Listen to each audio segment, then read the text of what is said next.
কোনো আমরা একটা ঘরে বসবাস করছি, সেই ঘরের বাস্তুটা কিরকমভাবে ম্যাটার করে একটা মানে তা সেই মানুষদের প্রতি, মানে ধরো সে যদি বাস্তু খারাপ থাকে আর যদি ভালো থাকে, সেই দুটোকে মানে তুমি কিভাবে বোঝাবে আমাদের? ভীষণভাবে ম্যাটার করে। আমাদের actually vastushastra is nothing but spatial energy, যেটা আমি বিভিন্ন ধরনের আমার কন্টেন্ট ভিডিওজেও বলেছি যে আমাদের যেমন বডিতে পঞ্চতত্ত্ব রয়েছে না, যেন অগ্নি, পৃথিবী, বায়ু, জল, আকাশ, পঞ্চতত্ত্ব রয়েছে। তো সেরকমভাবেই অ্যাস্ট্রোলজিক্যালিও পঞ্চতত্ত্ব রয়েছে, আর বাস্তুতেও কিন্তু প্রত্যেকটা দিকের 5টা এলিমেন্টস রয়েছে। তো এবার যখনই ধরো আমি একটা এক্সাম্পল দিচ্ছি, উত্তর পূর্ব দিক, ঈশান কোণ যেটাকে আমরা বলি।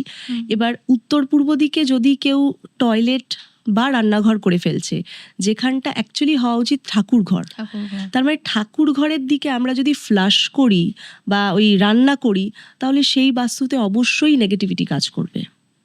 মানে রিপিটেড ভাবে হেলথ প্রবলেমস থাকতে পারে, বা কোনো ক্রনিক প্যারালিসিস বা কোনো ক্রনিক ডিজিজ চলে এলো কারুর, পড়াশুনোয় মন না লাগা, মানে ডিফারেন্ট অ্যাসপেক্টসে প্রবলেমস শুরু হয়ে গেল। তো এটা কিন্তু ধরো মানে সবাই তো মানে সব অত বোঝে না, তোমার কি সাজেশন থাকবে যে এইটাকে ঠিক রাখার জন্য বা এইটাকে একটা ঠিক দিকে রাখার জন্য কি কি মানে করলে ভালো হয়? না আমি জানতে চাইছি তোমার কাছে পার্সোনালি, মানে এই বিষয়টাকে ঠিক রাখতে কি করলে ভালো হয় সেই মানুষগুলোর জীবনে?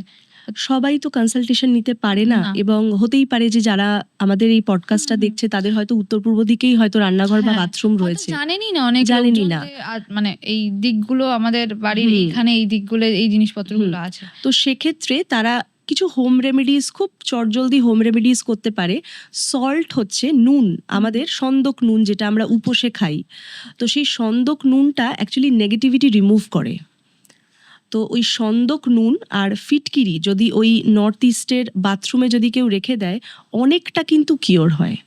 বাট নর্থ ইস্টের প্রবলেম কিন্তু 100% কিওরেবল নয়, সেটার জন্য সেটাকে পুরো যদি কেউ ওই রিনোভেট করে ফেলে বেস্ট। কেন কি অ্যাকচুয়ালি কি বলতো, মানে অনেকে ভাবে, যেহেতু তুমি এই কথাটা তুললে তাই আমি খুবভাবে ইন্টারেস্টেড, মানে তাই আমি বলছি, অ্যাস্ট্রোলজি কোনো ম্যাজিক নয়।